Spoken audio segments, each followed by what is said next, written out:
Alright, so this is a creepypasta or a sort of a scary story that someone wrote about Atla. Might suck, but it's just for fun, so let me know what you think of it down below.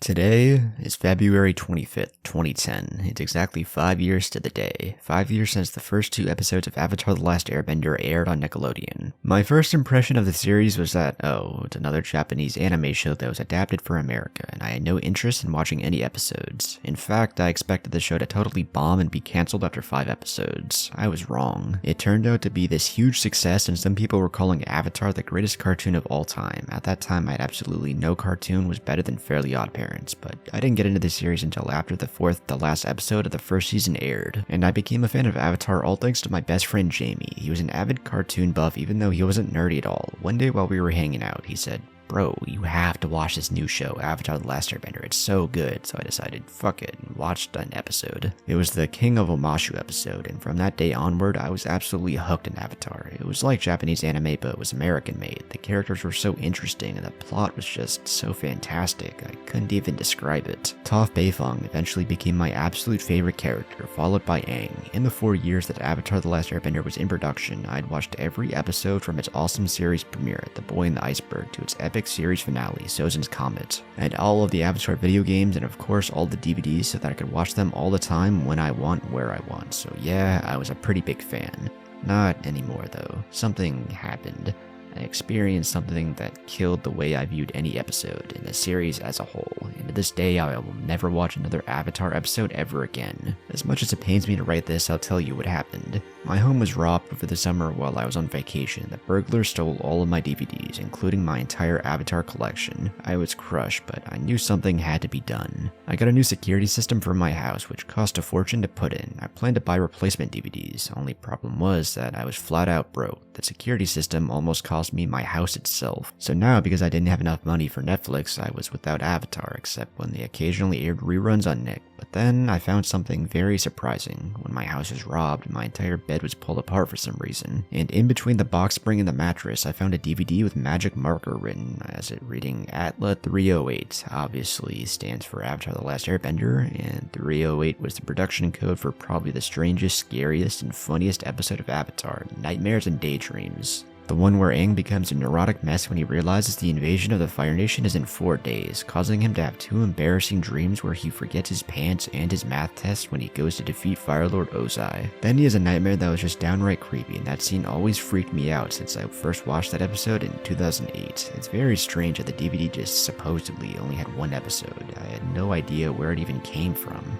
and I assumed it was a discarded disc when I burned some copies of some Avatar DVDs, but when I put it into my DVD player, which surprisingly wasn't stolen, I found it was something totally different. It was a menu with a black screen and only one option in white blank text. Nightmares and Daydreams, original never before seen version. And with no other choice, literally the menu was only one button. I pressed the play button on my remote. The episode started off as normal, so I had no idea what made this so-called never before seen version so special. The sequence of events in this episode so far seemed normal. Aang freaking out that the invasion is in 4 days, Katara trying to calm him down, and of course Toph's famous "go to sleep already" line that already made me laugh. But then came the scene that used to scare me, the legitimate nightmare scene, and it's gonna be hard to describe the absolute bloody terror I saw. It was literally just the most gruesome thing I had ever seen. Maybe the gruesome thing ever animated on this planet. The scene was changed somehow. Aang fell asleep, and the scene cuts to the nightmare. But this time, it was something different. Instead of the normal scene, it cut to an image of the 4 air temples. The sky was a deep crimson hue and looked like what I would describe the atmosphere in hell would look like. There was fire coming out of the windows of the air temple. Airbender monks were running for their lives, screaming and crying. Some were covered in blood, some were lying dead in pools of blood. I realize now this scene is depicting the Fire Nation's genocide of the air nomads 100 years ago. The scene started out with the Fire Nation troops invading the southern air temple riding massive flying dragons. Unlike the rest of the series, when death is rarely shown and only implied, this scene depicted full-on bloody murder. The Air Nomad's monk screams were mixed in with strings of different horror movie screams, creating one of the most painful sounds I'd ever heard. This was hell. Then the nightmare cuts to the Eastern Air Temple, which only housed Air Nomad nuns and other female airbenders. And It was worse than what I just saw with the Southern Temple. The Fire Nation in the series is shown to be cunning and methodical in their atrocities. In this scene though, they were barbaric and animal-like. The first thing I saw was the Airbender nun that Tot basically introduced Aang to Appa was stabbed multiple times in the stomach by a Fire Nation soldier. There was blood rushing out of her middle section. Then the nightmare cut to another scene where a firebender was essaying an airbender nun. Yeah, you heard me right, essaying. And not only that, it was depicting it so graphically. You could literally see every anatomical body part.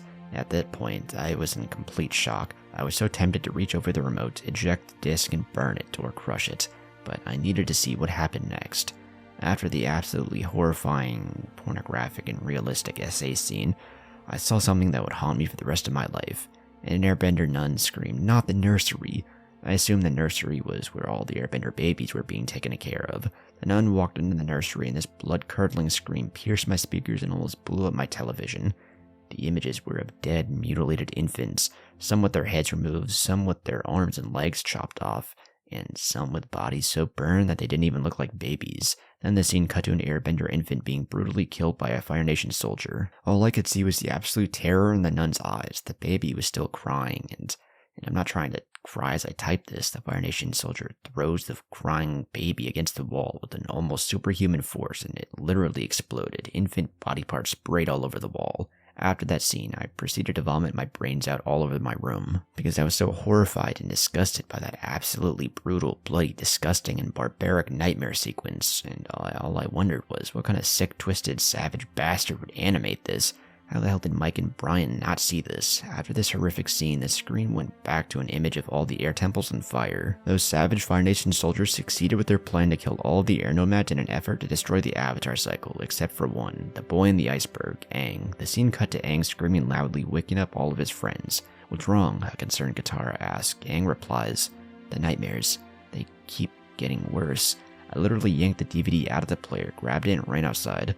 I let out a primal scream. Like a frisbee, I launched the DVD so far over my backyard, over the fence, and into the woods. I wanted that DVD out of my life forever. After weeks and weeks of nightmares about that episode, it then came to light that the episode had psychologically scarred me, and my psychiatrist had told me that the only way to fight it was to never watch another episode of Avatar ever again, and I took his advice. I wanted so badly to tell this story to someone, but no one will believe me. Some will, but others will disregard this as the biggest viral hoax in suicidemouse.avi.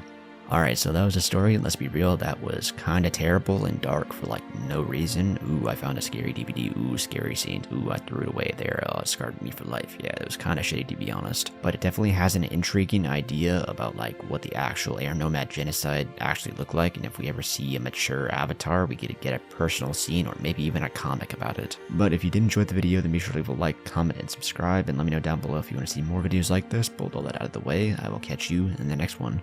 Peace.